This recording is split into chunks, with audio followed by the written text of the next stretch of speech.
me wind and rain. Bismillahirrahmanirrahim. Profesor Fisati OSCP Abdi Universitas Indonesia yang menghubungi Bapak Ibu di sini. Terima kasih. Saya mengucapkan terima kasih pada Bapak Ibu yang bersedia hadir dalam diseminasi budaya positif. Nanti kita akan berbicara tentang disiplin yang mengarah kepada disiplin yang positif. Karena disiplin itu ada yang mengarah ke hal yang negatif, dan biasanya yang kita yakini selama ini sebelum ada pembahasan ini yang kita lakukan bahkan secara tidak sadar kita lakukan itu mengarah kepada disiplin yang negatif.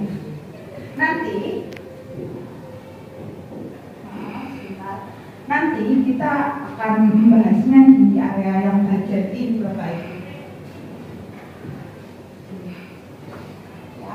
Jadi ada beberapa pembahasan, nanti ini cukup lama, tetapi saya usahakan nanti tidak terlalu lama. Waktu kita sekitar 1 jam atau 90, paling lama 2 jam lah ya. Nanti ada beberapa hal yang saya perlu refleksi dari Bapak Ibu, ada beberapa hal yang mohon untuk membantu saya untuk mempraktekkan beberapa hal gitu ya. Mohon kerjasamanya ini.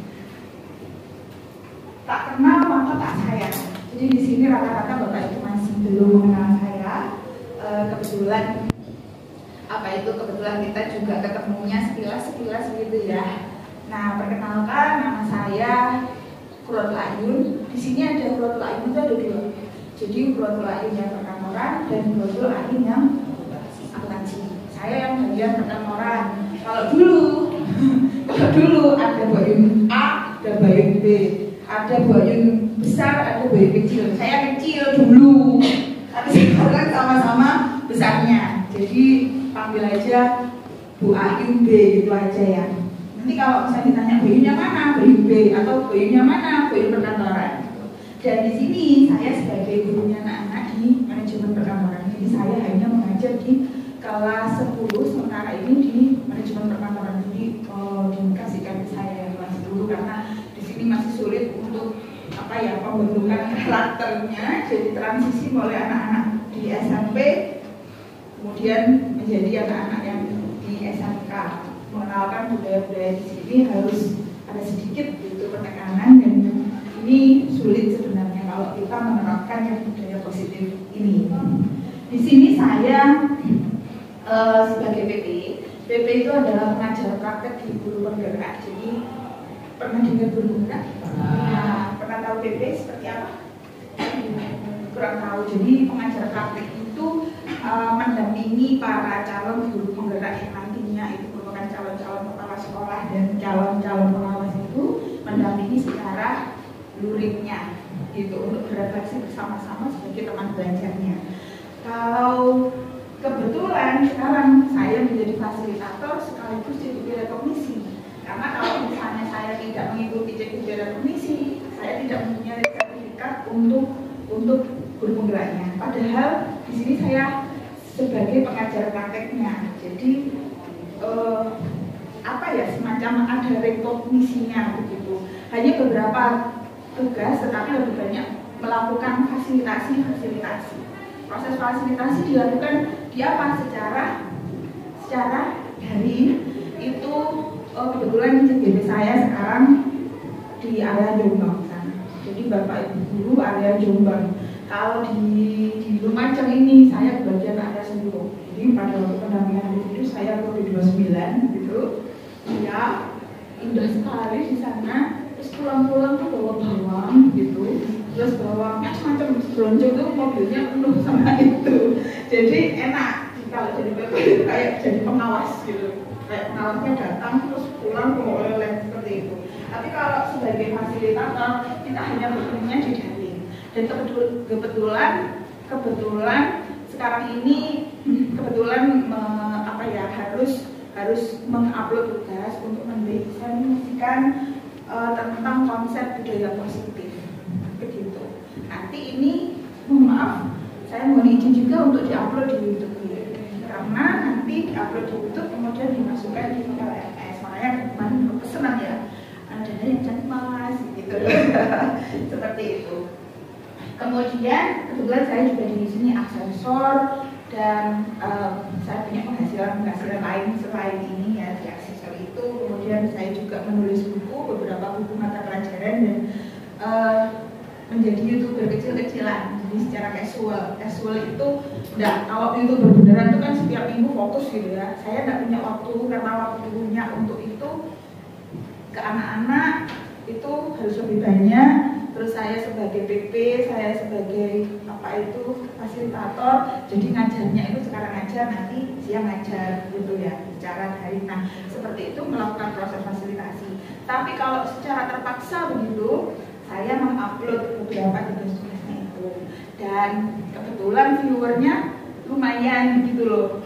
Tugas, cuman view-nya agak lumayan. Makanya di situ jadinya dapat gitu. Di situ secara nggak sengaja. Jadi fokus saya nggak kesana sih sebenarnya. Nah, kalau misalnya penjenengan nanti ngajar, pada waktu mengajar jangan lupa untuk mendokumentasikan semuanya itu. Sekarang dulu juga jadi apa, konten kreator di Instagram sama TikTok ya, di TikTok sama di YouTube juga. Kemudian tidak apa-apa yang disebarkan kan kebaikan, daripada kita juga tidak jelas sendiri. Lebih baik kita menyebarkan hal-hal yang positif gitu. Jadi budaya di apa itu di TikTok itu jadinya dilihat anak-anak, kalau dulu cuma dipikir, jadi sekarang ada edukasinya gitu. Nah, tujuannya kali ini adalah menyebarkan pemahaman tentang budaya positif.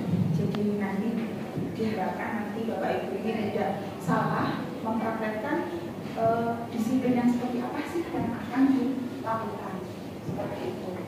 Nanti di sini kita akan membahas tentang disiplin positif dan nilai-nilai kebajikan. Maaf, ini bukan kebajikan universal. Kemudian tentang teori motivasi, kenapa orang melakukan sesuatu, tentang hukuman, kemudian tentang penghargaan, dan apa itu segitiga restitusi, dan kenapa kita perlu keyakinan kelas, kemudian tentang kehidupan manusia dan dunia berkualitas. Kenapa sih orang melakukan kejahatan gitu ya? Kenapa sih orang itu melakukan sesuatu yang baik gitu? Nah, kenapa Anda ada di sini? Nanti kita bahas di sini. Lalu di situ ada 5 posisi kontrol, ada segitiga restitusi, dan tadi cuplikannya di awal sudah saya berikan praktek bersama anak-anak. Semoga Pak Rohim.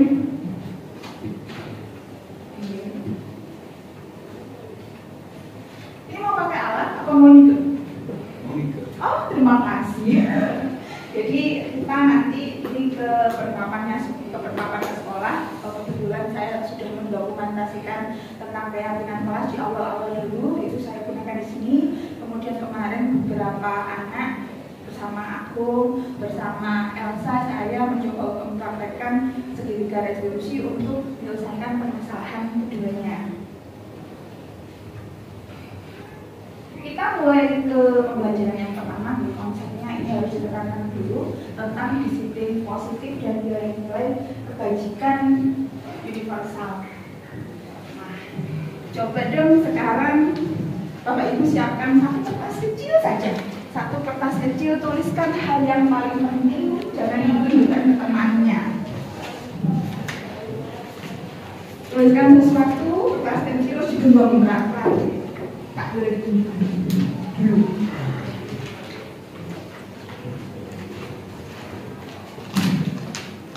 Oh, ini tidak apa-apa deh.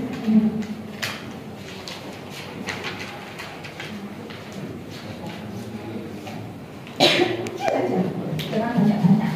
Satu lembar itu bisa bisa digunakan oleh 10 orang kita.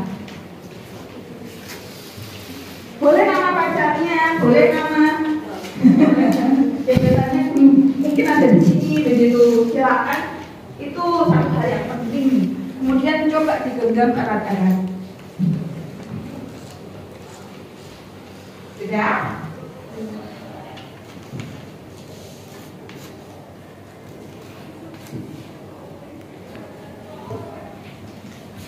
Takut?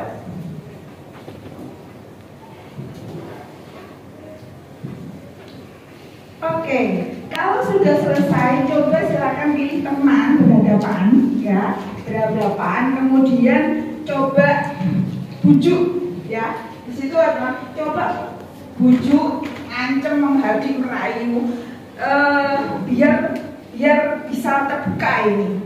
Apa ini ya? Biar bisa terbuka. Mau nggak mau itu terserah Sapon. Bagaimana cara teman agar itu bisa terbuka? Silakan sekarang. Ayo, diam saja, nggak apa-apa. Boleh merayu, boleh menghardik, boleh menakut-nakuti. Pokoknya bagaimana caranya bisa terbuka. Saya mau ditraktir, terserah. Pokoknya itu bisa dibuka. Bisa apa enggak?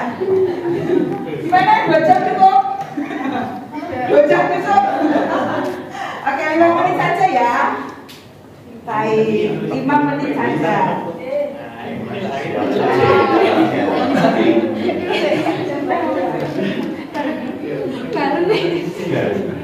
Dibuka, sudah dibuka. Berhasil loh, dibuka. Anda sudah berhasil terbuka. Iya.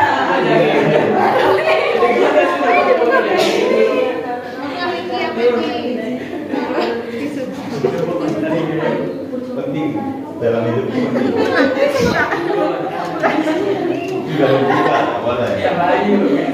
sudah dibuka sudah dong. Kan jaga ini membuka ya. Berhasil tak? Tidak berhasil. Berhasil tak? Berhasil tak? Berhasil tak? Coba amalan. Berhasil tak? Oke. Sudah? Mau nambah lagi enggak? Ini saya ingin menunjukkan ini Bapak Ibu. Di sini tadi kenapa sih kok mau terbuka? Enggak sengaja atau bagaimana? Enggak sengaja. Beneran? Dibuka juga. Terus yang bagian sini bisa dipaksa. Kenapa? Dipaksa gini gitu ya. Boleh, kenapa kok terbuka nggak kuat apa gimana? Karena baik, ini ada kebetulan 2 contoh menarik, 3. Yang banyak itu nggak bisa ya. Ini bisa karena nggak mikir, ya tiba-tiba dibuka sendiri begitu. Yang ini karena paksaan, lemah ya, lemah. Terus ini? Oh, yang dibuka ini. Berarti yang lemah yang mana? Oke. Saya tanya sekarang, kenapa nggak mau dibuka? karena dalamnya sangat penting. Penting. Privasi. Privasi. Kira-kira itu bisa nggak dibuka oleh seseorang? Untuk seseorang Mungkin ya teman-teman. tergantung lihat orangnya. Tergantung orangnya. Jadi kalau misalnya Anda mengizinkan itu akan dibuka dulu. Iya. Oke. Artinya kontrol itu ada di siapa? Diri sendiri. Kalau di sini bagaimana? Kasusnya seperti ini bagaimana? Kontrolnya ada di mana? Orang lain. Ada yang tersakiti atau tidak? Ada. Ya, ada. Kalau dengan paksaan pasti ada yang tersakiti. Tapi kalau dengan ayo gitu ya, ayo gitu. Terus yang saya tanyakan sekarang, Bapak Ibu dipaksa enggak ke sini? Enggak. Kenapa mau ke sini? Mau ke sini. Karena Ini sangat penting. penting. Penting. Pengalaman? Oke. Penting kan? Yakin. Yang ikut-ikutan teman siapa? Yakin. Kenapa? Karena ini menambah wawasan lebih dalam. Baik, kita lihat sekarang. Bapak Ibu, sebenarnya kita itu ternyata itu punya ilusi di sini. Ilusi itu apa sih sebenarnya? Secara perspektif kita meyakini itu benar, ya. Akan tetapi ternyata itu salah, gitu. Tapi kita mengakui itu benar, gitu ya. Secara umum seperti itu. Ilusi yang ada bahwa guru itu bisa mengontrol siswanya. Bisa enggak? Beneran bisa lah. Ada yang bisa, ada yang belum bisa. Tetapi kenyataannya, mari kita lihat. Pernahkah kita merasakan pada waktu kita mengajar, di depan kita, murid-murid kita itu manis sekali Bapak Ibu, di belakang, guru kok kayak guru, gelap. Apakah itu dikatakan anak itu bisa kita kontrol? Ya. Pernahkah kita ketika menjelaskan, kemudian anak itu coret-coret begitu? Pernah, sering. Apakah kita bisa mengontrol anak itu untuk fokus pada kita? Tidak. Bahkan yang benar-benar gini, pikirannya kadang kemana-mana cuma gini aja, gitu ya. Tetapi kita sebenarnya tidak bisa mengontrol. Hanya anak itu yang bisa mengontrol dirinya sendiri. Ilusi yang kedua, kritikan membuat orang merasa bersalah dan menguatkan karakter. Ini yang jago itu biasanya perempuan. Misalnya ya, kalau suaminya, ayo sih, hanya kasihan gitu. Itu menurut anakku, mergo aku ngono manja. Biasanya wanita yang kayak gini, karena wanita cenderung tidak punya kekuatan, cenderung menyalahkan. Tapi kebalikannya, kalau ini kuat laki-laki, ya, itu tidak seperti itu, memaksa gitu. Aslinya mau dikontrol nggak ada, makanya ada yang namanya pemerkosaan gitu. Dipaksa itu kan, bukan karena mau kan. Nah, hal seperti itu. Kemudian di sini ada yang menarik bahwa ilusinya bahwa semua penguatan positif itu efektif dan bermanfaat. Hadiah misalnya, hadiah atau penghargaan misalnya, dengan memberikan penghargaan orang mau melakukan sesuatu. Seperti itu. Positif enggak kira-kira? Sepertinya sih enggak ya. Melihatnya begitu, wah malah senang ya. Nah, pernah enggak melihat temannya dikasih hadiah? Sering. Rasanya gimana? Ikut sebentar. Yakin. Gitu ya. Nah, kira-kira hal seperti ini menguatkan karakter apa tidak? Ilusinya bahwa semua penguatan positif itu efektif dan bermanfaat. Juga tidak ya. Ilusinya bahwa orang dewasa memiliki hak untuk memaksa. Ternyata juga tidak. Hanya itu anak-anak yang membanggakan. Even mereka itu pintar. Saya sering ketemu anak-anak pintar, tapi mereka tidak seperti pada waktu mereka menjadi murid saya. Sudah berbeda jauh. Aslinya itu kelihatan pintar padahal. Harapan kita kalau kita pintar kan kita sayang sekali ya sama anak itu. Tapi ternyata kenyataannya anak-anak yang cenderung nakal itu, yang ketemu saya waktu tahun-tahun sudah jadi bapak-bapak dan dia itu sukses lari, bahkan naik dari jendela kantornya itu gitu. Banyak nih, padahal anak ini nakal sekali. Yang pintar-pintar, enak kan?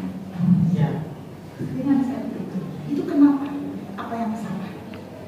Menurut Anda apa yang salah? Karena persepsi kita yang salah dan cara mendidik kita yang salah. Sejadi seperti itu. Nah ini, iya kita punya di sini namanya siapa sih sebenarnya yang memiliki kontrol? Sini terlihat, ya bahwa kita itu di stimulus responnya kita mencoba mengubah orang agar berpandangan sama dengan kita, tetapi kenyataannya tidak. Kita hanya berusaha memahami orang itu. Kemudian perilaku buruk dilihat dari sebagai satu kesalahan, padahal belum tentu ya. Ada nenek-nenek yang dihukum karena mencuri singkong, ya. Ada kebutuhan dasar yang membuat orang ini mencuri singkong. Kenapa? Lapar. Nah, karena lapar. Mungkinkah kalau nenek ini tidak lapar melakukan itu? Ya, karena tidak ada yang dimakan, akhirnya dia melakukan satu kejahatan menurut orang lain. Pernah dengar cerita enggak pada waktu dulu ada yang tersesat di lautan, ada 3 orang, tinggal 1 dimakan. Benar. Kenapa mereka melakukan itu? Untuk survive. Karena apa? Tujuan. Gitu. ya. Jadi intinya kita itu tidak bisa mengontrol orang lain. Pasti orang melakukan sesuatu, entah itu alasannya apapun, itu ada tujuannya. Ini adalah garis besar yang ingin kita jabarkan di sini. Jadi kita nanti akan berbicara tentang disiplin positif, tentang makna disiplin itu seperti apa, benarkah disiplin, apakah benar makna disiplin yang sudah kita percaya selama ini, apakah kita salah gitu ya. Kemudian di sini kita akan membahas tentang teori motivasi, bahwa sebenarnya apa yang kita lakukan itu punya tujuan loh gitu ya. Kemudian motivasinya itu ada yang dari intrinsik, ada yang dari luar gitu. Yang dari dalam itu harapannya seperti itu. Untuk apa? Makanya di sini kita dikenalkan dengan nilai-nilai kebajikan. Jadi orang-orang itu melakukan sesuatu, dia punya keyakinan yang dia hargai di sini. Kenapa saya di sini, yang saya tanyakan tadi? Kenapa Anda di sini? Dipaksakan? Enggak. Ada nilai-nilai apa? Menganggap bahwa ini pengalaman dari saya. Ya. Apa dipaksa? Anda di sini gitu. Terima kasih Pak Lawin. Terima kasih. Saya tidak benar Pak Lawin. Pak Lawin benar ya. Terima kasih Pak Lawin. Kemudian di sini ada 5 posisi kontrol yang bisa kita lakukan sebenarnya. Ada yang cenderung mengarah ke yang negatif, ada yang cenderung mengarahnya ke positif. Di sini Bapak Ibu lihat ada pendukung, ada membuat rasa bersalah. Ini lebih ke negatif. Kalau ini lebih ke positif, sebagai teman, sebagai pemantau dan manajer. Kalau kita ingin sempurna, ini jadi manajer. Manajer itu melakukan langkah-langkah restitusi. Jika ada yang salah gitu, kita tidak serta-merta melakukan judgement gitu, menjudge orang itu melakukan kesalahan, tapi kita mencoba di situ memahaminya dengan menstabilkan identitas, kemudian kita validasi kebutuhannya. Kenapa sih melakukan itu? Kemudian menanyakan keyakinan apa. Jadi sajanya aku ingin jadi apa gitu ya. Lah, kenapa kamu melakukan ini? Iya, sebenarnya saya ingin pintar, tetapi saya tidak punya bukunya untuk belajar. Akhirnya karena tidak ada bahan, saya mencoba dengan saya. Jadi ada alasan-alasan ke situ. Nah, ini kaitannya dengan 5 kebutuhan manusia. 5 kebutuhan manusia secara besar apa? Untuk bertahan hidup. Ini orang yang berani mati untuk bertahan hidup. Dan tidak ingat teman sudah, kita selama ini nyaman ya. Tapi coba kita berada di lingkungan yang tidak nyaman, makanya ketika kita ingin kenal orang, kasih aja dia kekuasaan, berubah nggak? Kasih aja dia uang, berubah nggak? Ajaklah untuk jalan-jalan sampai 1 bulan bersama-sama, keluar nggak sifatnya, karakternya, gitu ya. Nah ini karena berkaitan dengan kebutuhan bertahan hidup, penguasaan, kasih sayang, love and belonging namanya ini. Love and belonging masing-masing punya ini kebutuhan untuk disayangi. Kenapa ada banyak sekali anak-anak yang caper gitu, sok nakal, sok keren gitu nakalnya gitu ya. Ada mereka butuh diperhatikan. Hanya itu sebenarnya, butuh kasih sayang. Ada kenapa anak-anak suka begini kok nggak dikandani, karena mereka senang melakukan itu dan kita tidak paham kalau mereka itu senang. Kenapa kita tidak memvalidasi aja, kemudian diarahkan, ditanyakan bagaimana supaya itu tidak merugikan orang lain. Kemudian ada juga suka-sukanya kita bersama orang lain, kita masih butuh berada sendiri. Ada me time-nya di mana di situ kita bebas melakukan apapun, mau telanjang kayak, mau ngapain kayak, gitu ya, dari lihat gitu. Itu kebutuhan kita untuk kebebasan. Capek? Masih lanjut apa enggak? Kuat lanjut? Kita sudah berapa jam ini? Masih banyak kok, setengah jam. Udah setengah jam loh kita, setengah jam itu lama. Ini makna disiplin. Menurut Bapak Ibu, makna disiplin selama ini bagaimana sih? Coba panjenengan gimana? Makna disiplin. Tepat waktu. ada peraturan. Taat. Mengikuti peraturan. Patuh. Iya, maksudnya itu patuh. Tapi patuh yang bagaimana gitu. Kalau di sini sebenarnya simpel, itu belajar. Belajar apa? Kontrol diri. Ya. Jadi ini kontrol diri. Gunanya untuk apa? Bagian ini. Agar kita bisa menggali potensi kita untuk mencapai tujuan. Tujuan kita apa sih? Dulu ya, Agung ya, seringnya Mbak Yun nanya kalian, saya pengen jadi apa sih? Gitu ya. Sering saya menanyakan ke anak-anak saya sampai mereka bingung jawabnya bagaimana. Ini kok selalu ya tanya itu, mereka bingung. Begitu. Ketika Bapak Ibu ingin menjadi sesuatu, kira-kira apa yang akan dilakukan? Menyusun strategi, rencana. Sebenarnya apa? Mencapai itu. Ini prosesnya kalau di bahasa profesionalnya itu menyusun proses pengembangan diri, ya, agar bisa mencapai tujuan. Seperti sekarang, boleh dong kalau misalnya Bapak Ibu punya cita-cita misal karena ingin menjadi guru, ya, bisakah menjadi guru tanpa ada proses ini? Tidak. Ya. Sekarang ada yang nggak masuk ya? Ada pilihannya kan? Pilihan dia untuk tidak masuk. Kenapa Anda memilih untuk datang? Gitu? Karena ada hal yang diyakini. Saya yakin di sini ada yang nggak baik-baik saja kok. Tidak semuanya baik-baik saja kok. Pasti ada yang dipikirkan ya. Sekarang apapun bagi Anda bisa jadi berat yang dirasakan begitu. Jadi lebih kepada budaya di situ itu, lebih pada budaya, ya. Budaya kontrol diri sebenarnya, tetapi pemaknaannya berbeda, ya. Ini loh. Budaya kita di sini, makna kata disiplin lebih sesuatu yang harus dilakukan oleh orang lain dan mereka harus patuh. Ini tadi patuh, taat, gitu ya. Dan rata-rata kepatuhan dihadapkan dengan peraturan. Nyaman apa enggak? Nggak enak ya? Mau pakai baju kulit dandan aja nggak boleh, gitu ya? Iya, pernah nggak digituin? Pernah, iya. Dandan aja kuat gitu.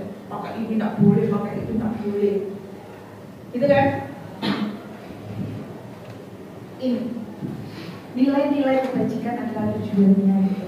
Kita berbicara tentang profil pelajar Pancasila. Jadi tujuannya, disiplin itu membentuk karakter ini, Bapak Ibu. Karakter ini loh. Kalau di pendidikan kita P5 ya, profil pelajar Pancasila. Sekarang kan kita di belakang itu P5 anak-anak. Kenapa sih mereka obor? Nilai-nilai apa yang ingin diberikan pada mereka? Apa kira-kira? Gotong royong, apalagi tanggung jawab, apalagi kerja sama. Bisakah mereka menangani konflik gitu ketika mereka bersama orang lain? Itu sebenarnya ada artinya. Ada anak yang main permainan tradisional. Nilai-nilai apa di situ yang akan dilakukan? Tadi diambil dulu. Apa? Apa di sini? Ada nanti ada kegiatan keagamaan, kelima ada kegiatan keagamaan, terus pekerjaan juga, gitu. Agar apa? Memunculkan karakter mereka, mengenalkan mereka kepada tujuannya. Suatu saat anak-anak ini nanti terjun ke masyarakat, punya fungsinya masing-masing. Tidak serta merta saya ada di sini berada di hadapan Bapak Ibu tanpa melalui proses yang panjang. Saya harus kenakan dulu di PAUD ya, di SD, menjalani itu SMA sampai saya jadi guru bertahun-tahun, baru saya ketemu sama Bapak Ibu di sini. Proses panjang kan? Akankah kita dipertemukan jika tidak ada proses itu? Jadi nanti apa yang kita lakukan itu akan membimbing kita pada tujuan kita nanti. Sampai di sini ada pertanyaan? Belum ya? Belum, baik. Kalau belum ada, kedua tentang teori, motivasi, hukuman, penghargaan, dan restitusi. Ini kenapa orang melakukan sesuatu pasti ada motivasinya. Di sini ada motivasi eksternal dan motivasi internal. Kita dikenalkan kalau dengan hukuman, kita dikenalkan dengan adanya penghargaan atau imbalan. Bayangkan kalau seseorang hanya mau melakukan sesuatu karena takut dihukum. Kalau tidak ada peraturan, dia mau nggak dihukum? Mau disiplin? Ya. Kalau bisa bayangkan kalau kita mendidik anak-anak kita dengan imbalan, dia akan merasa apa? Aku katanya nanti oleh opo, banyak kan ya? Lapo, oleh duit tak? Gitu ya, misalnya kan seperti itu. Kalau tidak ada uangnya, mau tidak melakukan itu? Tidak akan ada itu guru-guru GTT, honorer berapa? Cuman ada nilai-nilai keyakinan yang diyakini di sini. Ini untuk menghargai diri sendiri. Saya akan menjadi orang seperti apa apabila saya melakukan ini? Sama ketika saya menanyakan kepada Anda, kenapa kok di sini? Kenapa mau ke sini? Ada nilai motivasi dari dalam diri. Ternyata motivasi ini yang nantinya akan mengantarkan kita pada tujuan kita. Kalau arahnya itu positif, nanti jadinya juga jangka panjang. Tidak usah disuruh, tidak usah dihukum, tidak usah kasih peraturan, mereka sudah sadar tahu apa yang harus dilakukan. Tidak usah dihukum, saya mau belajar, dihukum tidak dihukum oleh imbalan aku juara pondok, aku belajar. Kenapa? Gitu ya. Hal-hal seperti itu. Nah di sini, kalau menurut Dian Dewantara, itu merdeka itu tidak hanya terlepas dari perintah, tetapi juga cakap buat memerintah diri sendiri. Sebenarnya kalau menurut saya disiplin itu merdeka Bapak Ibu, karena kita tidak diatur oleh siapapun. Ada hukuman, tidak nunggu ada hukuman kita sudah melakukan. Tidak usah ditagih perangkat, sudah melakukan. Kira-kira ketika tiba-tiba, ayo perangkat dikumpulkan, senang tidak kita? Senang. Tapi kalau kita belum melakukan, terus ada himbauan perangkat harus dikumpulkan tanggal sekian, benci tidak sama orang itu? Berundel lah. Kenapa? Kebutuhannya nih loh, punya bebas nih loh, tidak bisa, salah sendiri. Makanya ketika kita tidak keras, tidak disiplin pada diri kita, orang lain yang akan mendisiplinkan kita. Mau tidak seperti itu? Tidak enak. Lebih baik kita lakukan sendiri. Nih, ada di sini ada penghargaan apa hukum ya? Apa kira-kira? Kenapa penghargaan? Kenapa? Suatu penghargaan sudah dikasih menjadi kebiasaan itu sangat menghukum seseorang ataupun diri sendiri, karena kita merasa tidak enak menerima suatu penghargaan. Iya. Dihukum dan penghargaan ditarakan sama ya. Sama. Saya buat pemisalan, misalkan di daerah Madinah disebut daerah di atas. Iya. Nah, itu kan kebersihannya sudah baik. Misalkan di kota yang berbeda itu biasanya dulu. Nah, penghargaan masuk ke kita dan hukuman masuk ke kabupaten yang hukuman masuk ke kabupaten yang kurang baik. Buruk itu, Iya. kebersihannya. Ya. Contohlah di sini, saya kasih penghargaan. Ayo, ini saya keluarkan 100.000 buat yang cantik saja. Gimana? Oke lah, tidak cantik. Tidak kasih gitu ya. Oke, sama Bapak Ibu ketika anak-anak mendapatkan nilai tinggi dan dikasih hadiah. Kira-kira bagaimana yang lain? Iri Bapak Ibu. Akhirnya orang biasanya banyak kan orang pintar itu diiri karena energinya itu lebih banyak yang anak pintar ini kan. Yang lain energinya tidak nyampe tuh. Kalau energinya tidak nyampe, biasanya iri, fitnah, dengki, akhirnya berkelompok, ini dijauhi loh itu. Iya nggak sih? Iya. Banyak loh kejadian seperti itu. Karena orang ini terlalu banyak mendapatkan penghargaan atas apa yang dia lakukan. Yang salah siapa? Ya apa sih? Yang kita merasakan ini. Ya apa sih? Tak jadi. Jadi dikongkon aja sih. Tenang. Jadinya dikongkon ini, dikongkon dilakoni temenan loh. Aku akan musuhin. Hal seperti itu Bapak Ibu. Ternyata kita memuji orang itu tidak selalu bagus. Makanya harapannya janganlah seperti itu gitu. Ini dihukum oleh penghargaan. Akhirnya bagaimana? Terus aku tidak mereka, aku tidak tadi belajar, terus aku tidak ambil konco, misal seperti itu. Kalau keyakinannya itu tidak kuat, kemudian mematikan kreativitas, kemudian mengurangi motivasi intuisi. Buat apa aku capek-capek? Aku dapat ini, dapat itu, tapi teman-teman belum musuhiku. Hal seperti itu. Gitu ya. Loh, cuma sekarang kita kembalikan. Masa sih, bagaimana terus kalau kita mau memuji orang? Kan penting itu. Gitu kan ya? Ada caranya Bapak. Ada caranya. Ini loh caranya.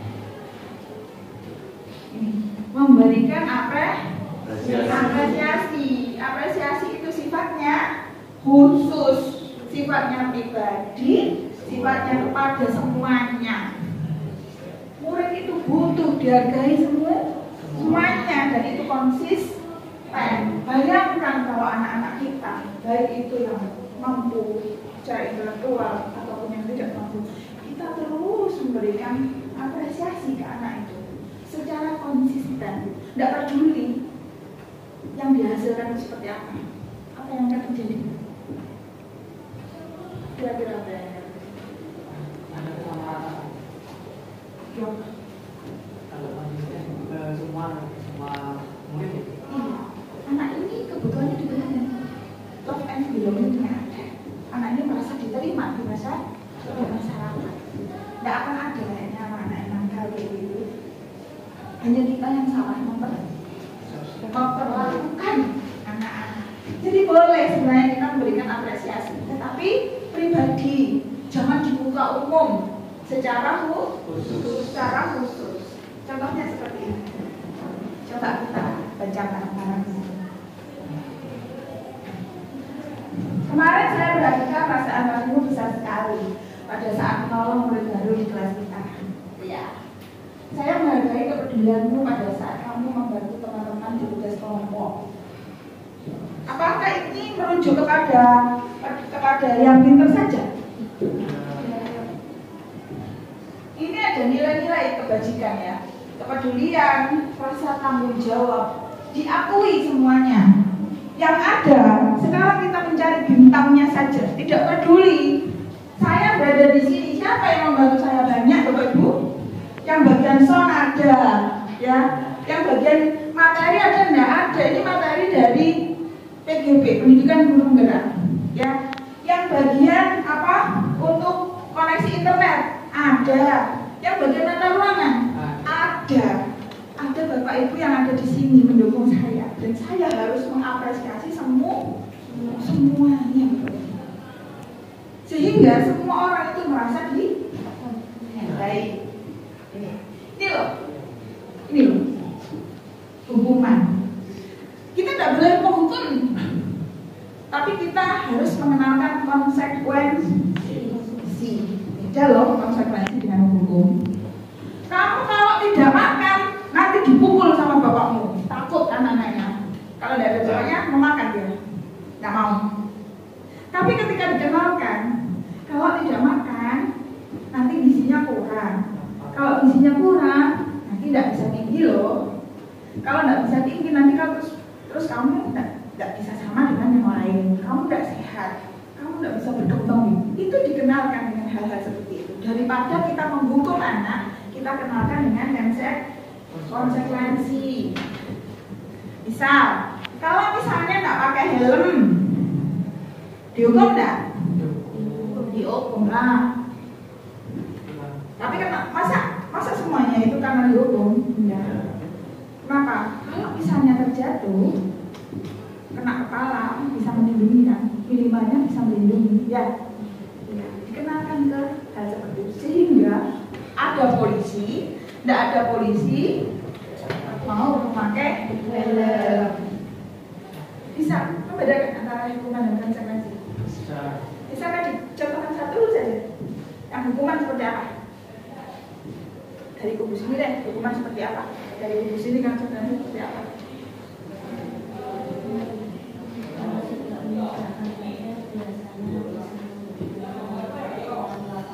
Oh, kalau tidak mengerjakan PR disuruh lari lapangan, hukuman apa konsekuensi? Hukuman. Oke, benar. Itu hukuman. Kalau contoh konsekuensi? Contoh konsekuensi? Ketika bermain HP di kelas, ketika guru tidak mengizinkan bermain HP, konsekuensinya disuruh membayar untuk mengambil HP-nya saat selesai pelajaran. Iya Pak.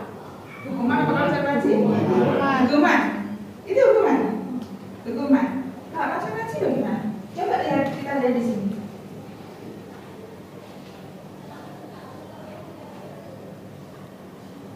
Coba.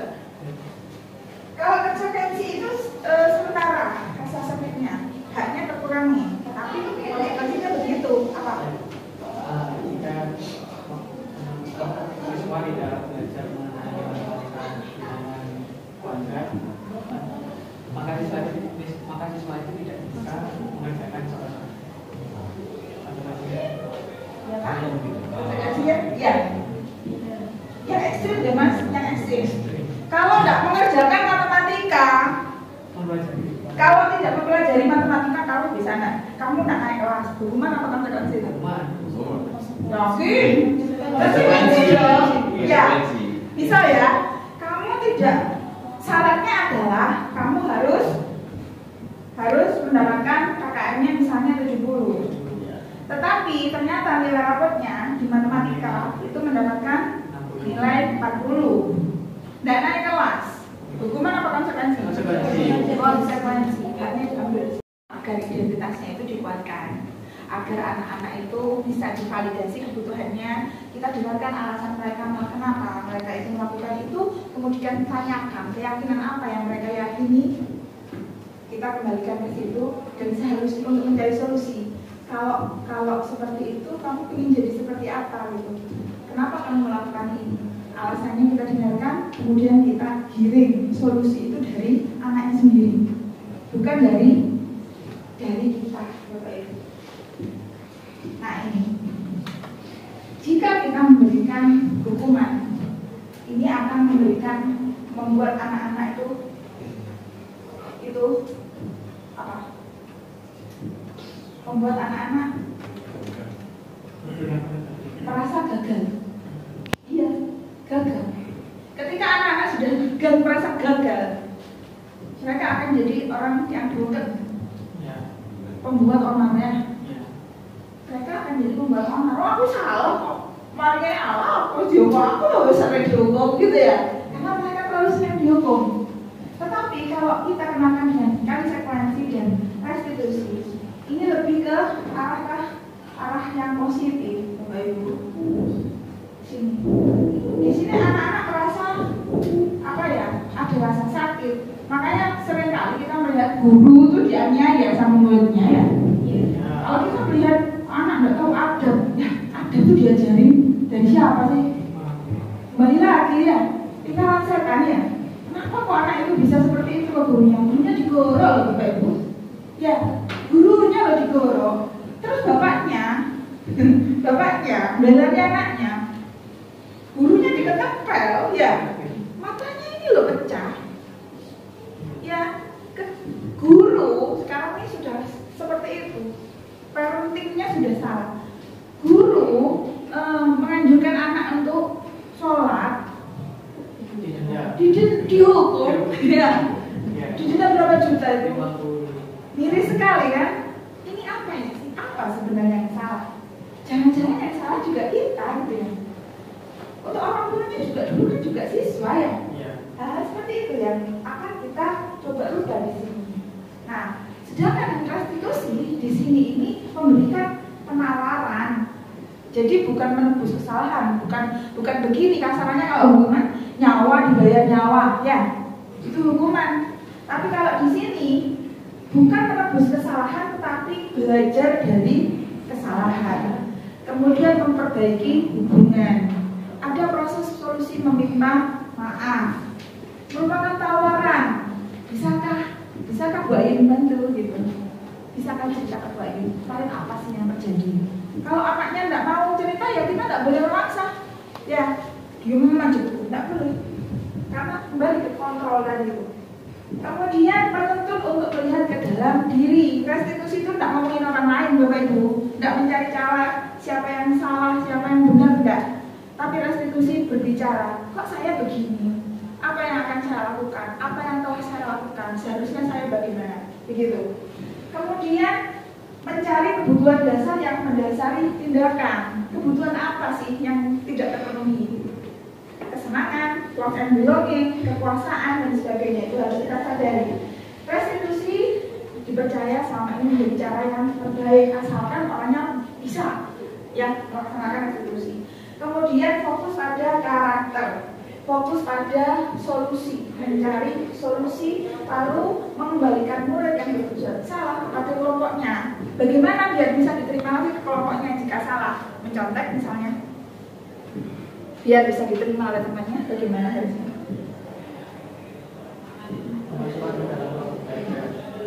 Gimana? Kamu nyontek ini misalnya, ya, nyontek ya. Rasanya gimana nih dicontek? Kira-kira? Gak suka. Biar kembali disukai bagaimana? Apa yang harus kamu lakukan? Gitu. Ya, ke sini loh. Kembangnya ini loh.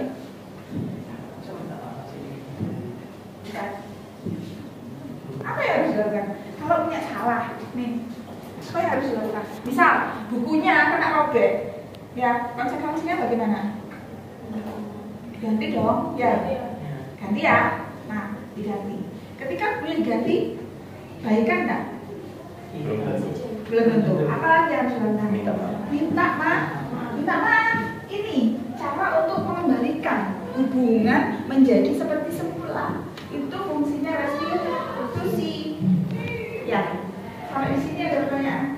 Kalau kita maaf masih salah satu pihak yang kurang tahu, ditanya lagi. Ada apa? Kenapa kok masih ada? Mungkin ada kekecewaan yang belum diperhatikan ini. Jadi proses restitusi itu terus sampai dia bisa diterima kembali oleh lingkungannya. Oke. Bagaimana caranya? Ini kita mempraktekkan keyakinan kelas. Keyakinan kelas itu mengajak anak-anak berbicara tentang nilai-nilai apa yang mereka percayai. Ya, kita kembalikan ke norma yang berlaku di masyarakat. Jadi caranya bagaimana? Itu. Nih loh, untuk kenapa keyakinan kelas? Gitu. Keyakinan kelas itu agar motivasi di dalam diri anak itu nanti muncul. Kita kembalikan pada nilai-nilai keyakinan menggerakkan seseorang dibandingkan mengikuti serangkaian peraturan-peraturan. Jadi kayak nilai-nilai menghormati, bekerja sama, siapa lagi? Nilai-nilai sebagai mandiri, apa lagi? Tanggung jawab, begitu ya. Jadi proses ini mengembalikan anak-anak untuk melihat norma-norma yang berlaku di masyarakat yang kita yakini itu seperti apa. Di sini paling rendah tingkatannya itu peraturan, Bapak Ibu. Kemudian ada keyakinan kelas, ini akan membentuk lingkungan positif dan budaya positif. Nah, sekarang coba kita lihat. Di sini tulisannya sama-sama kesepakatan kelas kan ya? Yang hijau kesepakatan kelas, yang putih kesepakatan kelas. Kira-kira mana sih yang keyakinan kelas, mana yang kesepakatan kelas? Alasannya apa?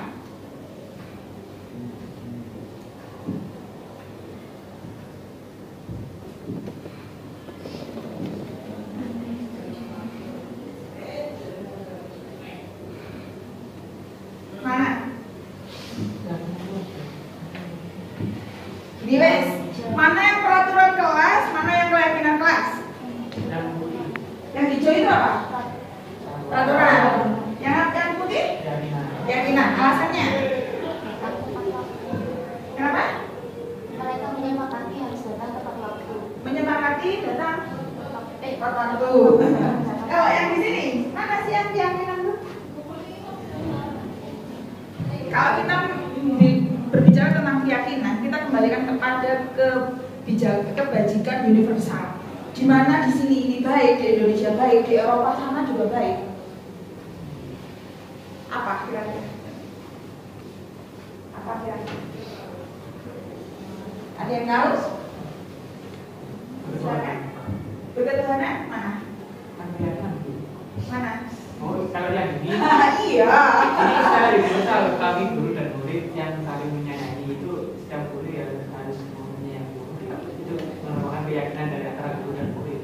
Yes. Kalau kami murid yang semangat belajar ya tugasnya murid kita memang semangat belajar. Ini nilai-nilai positif. Di mana-mana saling menyayangi itu positif pada harapannya.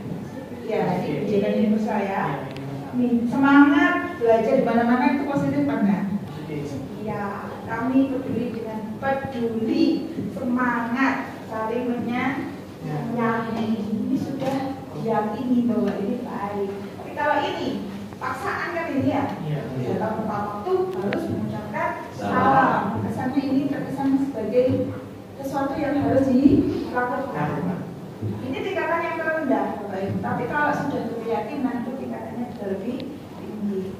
Bagaimana cara membuat keyakinan kelas? Anak-anak diajak Bapak Ibu untuk berbicara. Dan alatnya itu ini, alatnya itu menggunakan tabel T dan tabel Y agar mereka itu menyadari nilai kebajikan hormat, bekerja dan diterima dan dimiliki. Ini di sini terdengarnya seperti apa? Terdengarnya seperti apa? Yang isi siapa ini? Anak-anak, ya, bukan kita yang isi. Anak-anak, kalau misalnya kita berbicara tentang hormat, itu hormat itu terdengarnya seperti apa? Apa? Kalau hormat? Kira-kira kalau Anda menghormati saya, kira-kira percakapan apa yang ya, lebih sopan. Iya, terdengarnya itu seperti apa? Menggunakan bahasa yang lebih halus. Iya, bagaimana? Praktek dong langsung. Misalkan kalau izin ke kamar mandi ibu, kalau kan kita adatnya ada Jawa, menggunakan bahasa apa? Iya, benar. Pulau bayi dan mengikuti. Nah, itu terdengarnya seperti itu. Terlihatnya seperti apa? Terlihatnya seperti apa? Menghormati itu terlihatnya seperti apa? Pemimpin dan bawahan. Gimana pemimpin yang hormat sama bawahan yang hormat sama pimpinan? Pimpinan yang menghormati bawahannya itu terlihatnya seperti apa? Ramah gitu ya, sopan gitu ya, terhadap sesama gitu ya terlihatnya. Kemudian perilakunya bagaimana?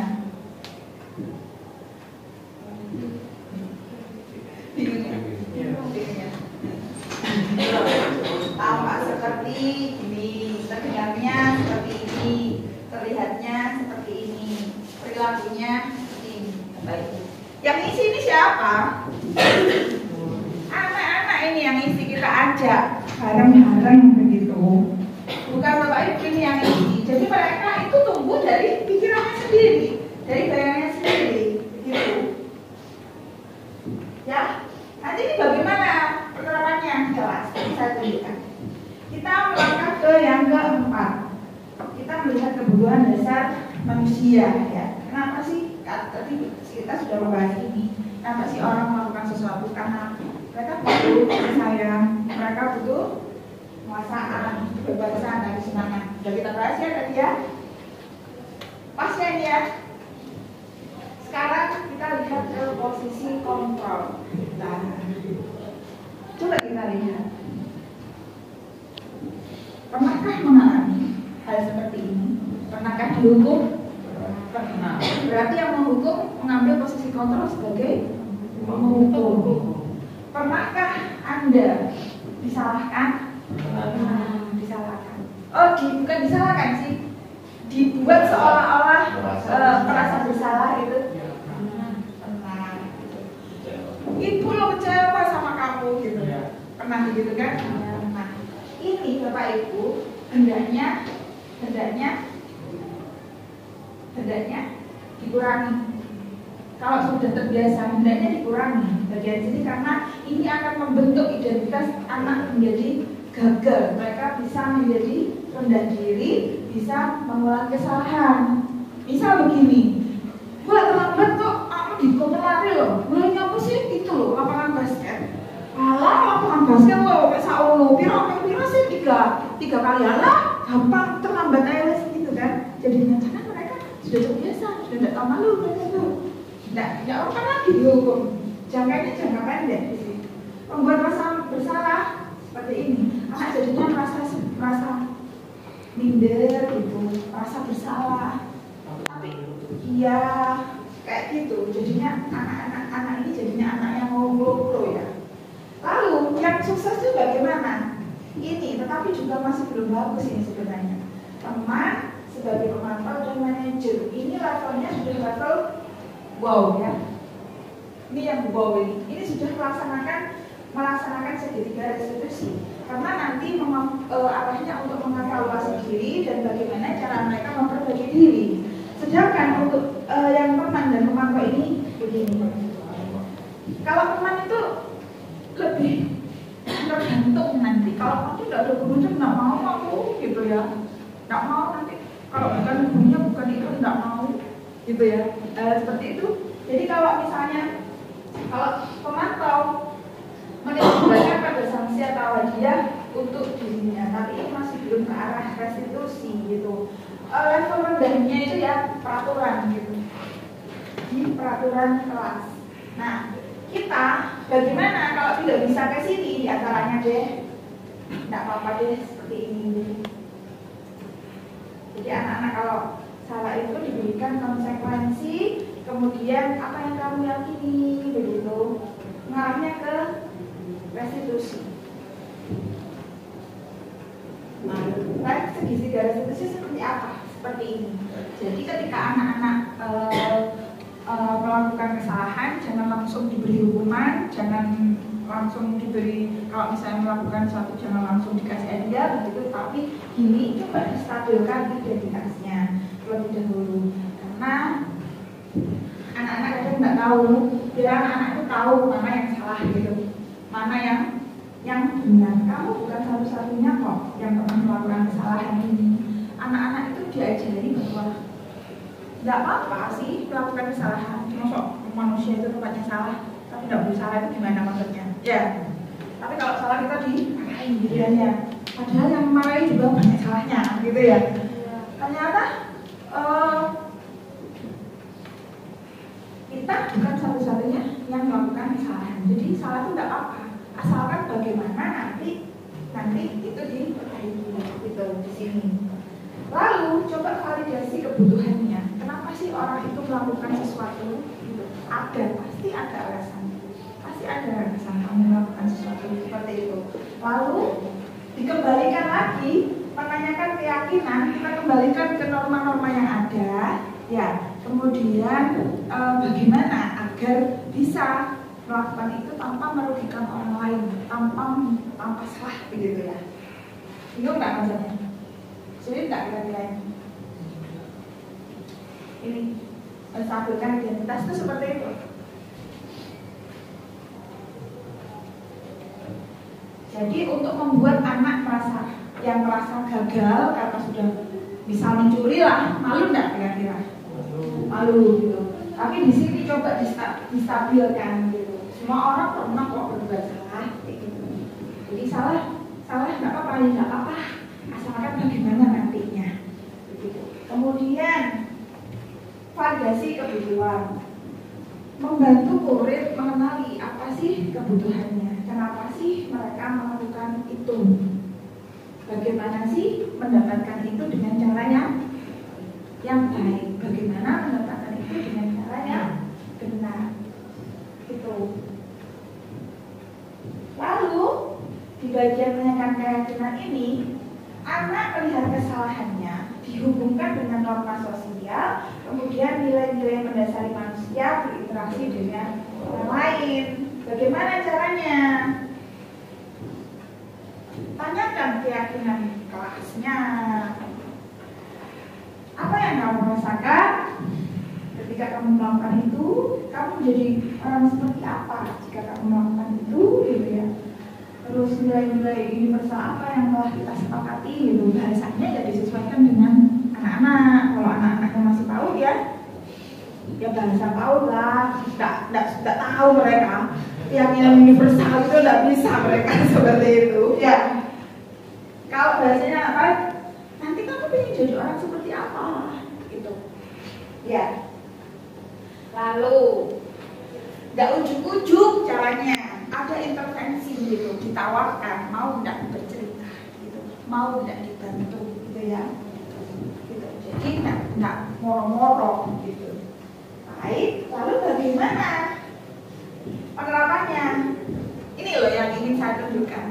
Pada waktu keyakinan kelas ini, keyakinan kelas di kelas 10, jadi anak-anak pada waktu masuk sudah diajak untuk merundingkan keyakinan kelas. Metodenya, metode yang digunakan ya metode XY gitu ya. Saya menggunakan kelas di sini, keyakinan kelas mereka seperti apa, ini anak-anak ini yang membuat. Lalu dicoba untuk dirumuskan menjadi keyakinan seperti itu. Ini ditandatangani oleh anak-anak yang ditempel di kelas, jadinya masih belum saya foto ini. Fotonya tidak ada maksudnya. Lalu bagaimana untuk segitiga restitusi? Ini penerapan segitiga restitusi. Tadi boleh mendapatkan tolongan dari teman-teman seharusnya. Sepertinya Elsa ada masalah dengan aku. Kalau boleh tahu, sekarang Elsa menceritakan ini. Iya Bu, tadi saat ujian saya mencoba mencontek punyanya aku, tetapi Bu Meta pengawas ujian menilai saya. Elsa bukan satu-satunya orang yang mencontek. Kemarin Bu Meta menegur Elsa apa tidak? Iya Bu, dan saya langsung merasa bersalah dan minta maaf ke Bu Meta. Elsa pasti punya alasan kenapa Elsa mencontek. Iya Bu, saya tidak siap ujian karena kemarin itu saya tidak belajar. Apa Elsa tahu perasaan aku ketika tahu kalau Elsa itu? Saya kira dia pasti merasa marah Bu dan saya kepada saya. Elsa di sini Bu Ayu tidak mencari siapa yang salah, siapa yang benar, gitu. Cuma di sini Bu Ayu ingin Elsa keluar dari masalah ini, kemudian membalikan situasinya seperti semula. Nah, bisakah kita bicara tentang keyakinan kelas yang kita yakini? Bisa Sekarang kita bicara tentang keyakinan kelas kita dan keyakinan sekolah kita. Kira-kira apa yang kita yakini, Elsa? kami selalu ditekankan untuk jujur, menghormati teman-teman dan selalu belajar keras. Baik, Elsa.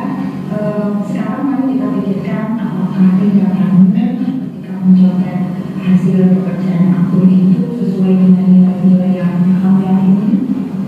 Apakah tindakan mencontek merupakan tindakan yang jujur dan menghormati teman, Elsa? Tidak Bu, itu melanggar nilai-nilai. Kalau begitu, apa yang kira-kira bisa Elsa lakukan agar tidak melanggar nilai-nilai itu dan juga bisa mendapatkan hasil belajar yang lebih baik, Elsa? Saya bisa belajar lebih jauh lagi Bu, dan bisa menjawab soal sendiri dan tidak mencapai. Bagus, Elsa. Tapi bagaimana dengan perasaan aku? Saya akan mencoba bicara dengan aku dan saya akan ngomong kalau saya menghadapi kesalahan saya. Luar biasa, Elsa. Memang kita harus jujur dan sama-sama menghormati orang lain. Nanti kalau misalnya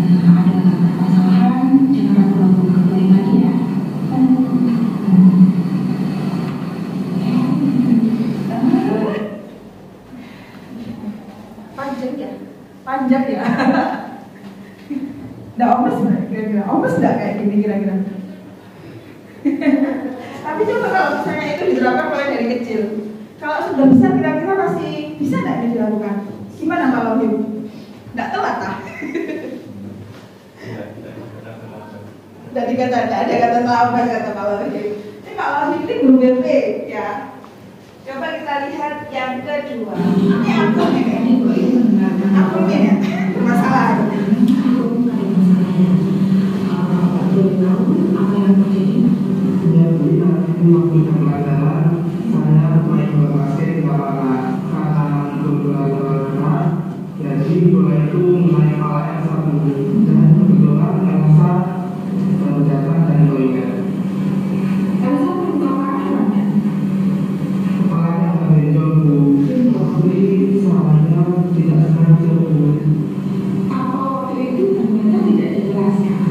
Jadi aku bisa mengatakan seperti Itu Bu Meta masih tampak bu, dan tugas yang diberikan Bu Meta sudah saya kerjakan. apa aku tahu kalau sekarang aku bermasalah. Iya bu, saya merasa bersalah. Baik aku di sini gue tidak mencari kesalahan. Jadi memang semua orang pasti pernah melakukan kesalahannya. Di sini gue mencoba untuk membantu biar aku nanti bisa memperbaiki situasi ini. Yang aku lakukan pasti ada alasannya. Bu, saya sangat suka sekali bermain bola. Ya, aku senang sekali kelihatan main bola. Tapi badan aku kemarin itu keluar jam pada waktu jam pelajaran itu bukan orang lain sampai rasa terkena bolanya. Dan akhirnya sekarang aku berada dalam masalah. Iya bu. Sekarang kita coba bicara tentang keyakinan kelas dan keyakinan sekolah kita yang ada. Kira-kira apa yang sudah kita yakini selama ini? Saya harus disiplin bu dan menghormati orang lain. Baik, Bu, aku menanyakan tentang keyakinan kelas kita ya. Coba kita kembali ke yang tadi. Apakah tindakan aku keluar dari jam pelajaran itu menunjukkan nilai-nilai yang aku yakini? Tidak bu. Tapi waktu itu aku merasa senang main bola. Kira-kira bagaimana agar aku bisa merasa senang tetapi tidak merugikan orang lain? Kira-kira apa yang akan aku lakukan? Iya bu, saya bisa bermain bola setelah sekolah atau beristirahat di lapangan dan itu tidak mengganggu pelajaran dan juga tidak mengenai orang lain. Lalu bagaimana tentang perasaan mereka yang harusnya kamu tinggalkan? Dan apa kira-kira yang akan aku lakukan pada Elsa? Saya akan minta maaf kepada Bu dan berjanji tidak akan mengulangi hal itu. Dan waktu itu saya langsung meminta maaf Bu pada Elsa. Baik aku menunjukkan penyesalan dan mengambil tanggung jawab terhadap tindakan apa yang sudah kita lakukan merupakan suatu hal yang berbeda. Dengan itu, aku bisa memperbaiki hubungan dengan Bu Meta dan memastikan bahwa Elsa merasa dihargai dan dihormati. Semoga pengalaman ini bisa membuat aku belajar bahwa kita harus tetap menghormati dan menghargai orang lain ya. Dan juga aku bisa tahu akan bertanya di sini. Nanti kalau misalnya ada permasalahan lain, jangan ragu berbeda lagi ya. Iya Bu. Baik.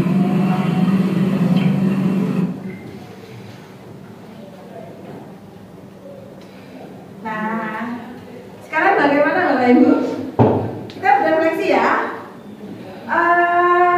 Hal baru apa yang mengubah paradigma saya dan apa yang saya dapatkan? Silakan, siapa?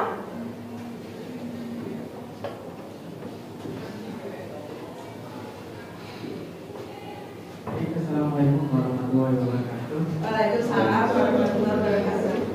Hal baru apa yang mengubah paradigma saya yang saya dapatkan? Kita sebagai guru tidak boleh menyalahkan siswa dan terus memberikan motivasi yang lebih baik agar kedepannya siswa tidak mengulangi kesalahan yang sama. Perasaan apa yang muncul selama mengikuti seni ini? Saya tahu guru penggerak itu adalah suatu hal yang baik dan positif dan menurut menurut saya semua yang dibawakan oleh Bu Hurtulain itu adalah daging semua dari pendidikan di permasalahan pendidikan yang ada di Indonesia. Saya Pak, jadi matang. Soalnya ilmu ini tidak ada yang diajarkan di kampus, di universitas itu mengenai pendidikan ini tidak ada. Saya akan menjadi guru yang seperti apa setelah mengikuti modul ini. Saya kepinginnya saya pribadi ingin menjadi guru yang lebih dekat kepada siswanya. Dekat pada siswanya tanpa menghilangkan norma-norma yang berlaku pada masyarakat. Seperti attitude siswa kepada guru harus tetap sama. Seperti attitude saya kepada guru saya. Misalkan hormat kepada guru. Sekarang saya melihat teman-teman dan siswa itu kebanyakan hormat kepada guru itu kurang. Dikarenakan kebanyakan guru yang mungkin dari dulunya lebih otoriter, lebih tegas menghukum daripada mencarikan solusi kepada siswanya. Iya saja yang menurut saya. Lebihnya mohon maaf.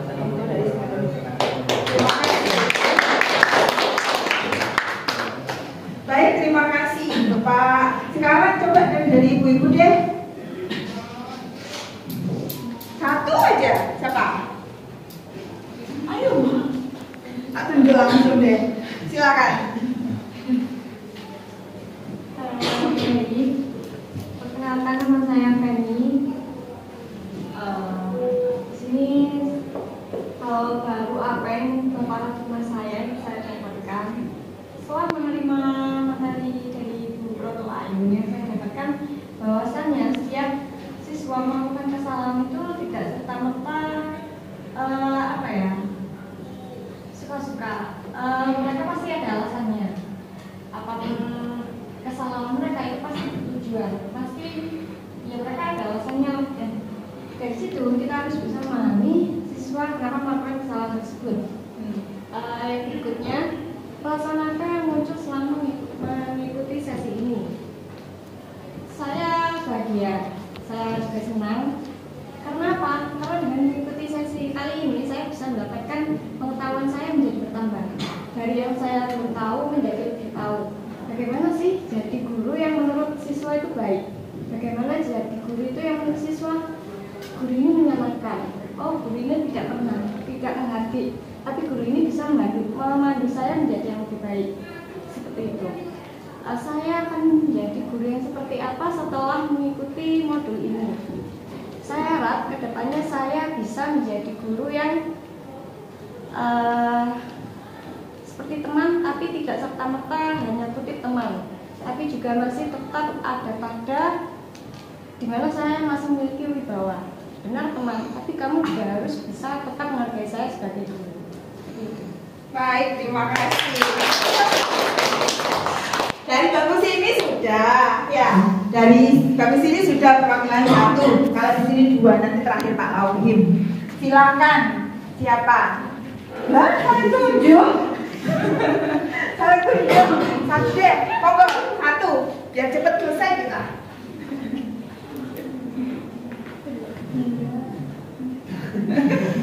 Baik.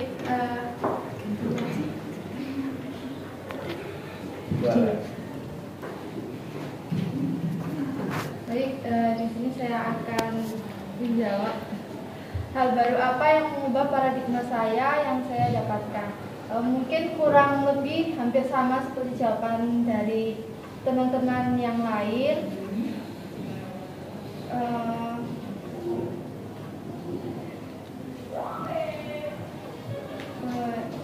Gimana ya? Ya gitu. Siswa itu hampir sama seperti jawabannya Feni tadi, bahwa siswa ketika melakukan kesalahan itu pasti ada tujuan tertentunya, apa itu caper misalnya. Itu saja. Mungkin yang lain bisa dijawab dari teman-teman yang lain. Oke, perasaannya bagaimana? Perasaannya bagaimana? Untuk perasaan yang muncul selama mengikuti sesi ini, senang juga bisa nambah pengalaman baru, nambah ilmu baru. Ini kan masih belum tahu apa itu segitiga restitusi. Nah, jadi sekarang jadi lebih tahu dan gimana. Nah, kemudian pertanyaan yang ketiga, kira-kira nanti akan menjadi guru yang seperti apa? Saya harap Penghukum kah? Saya harap sih Tidak ya. menjadi guru yang lebih dekat dengan siswa gitu. Jadi kalau misalkan siswanya ada masalah apa bisa cerita. Iya. Baik, terima kasih. Sekarang terakhir ditutup oleh Pak Alhim. Silakan Pak Alhim. Terima kasih atas waktunya Bu Ayu.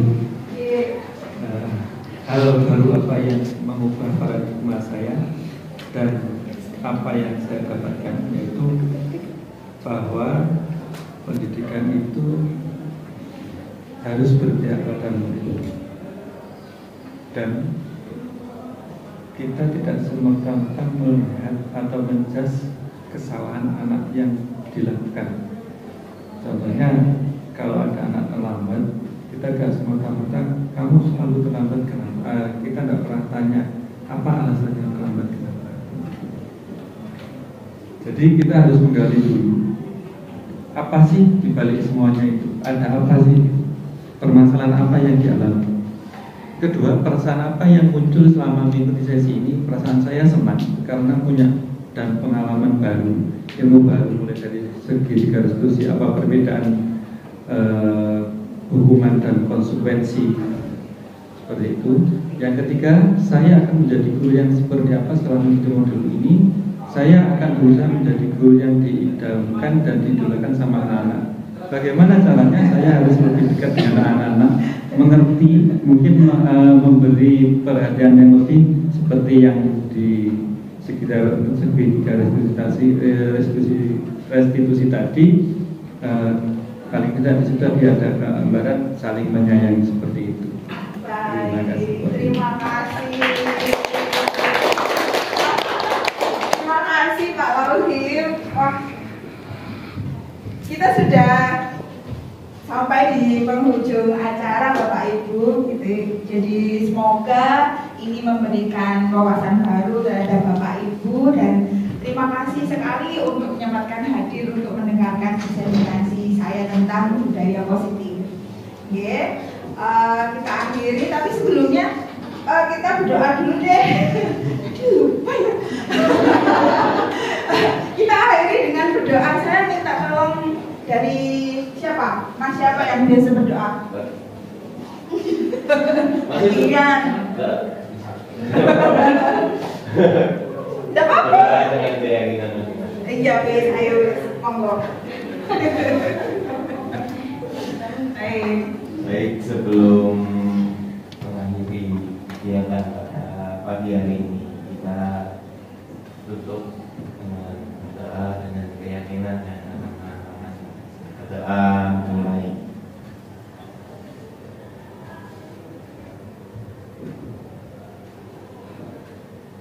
Berdoa selesai. Baik, terima kasih.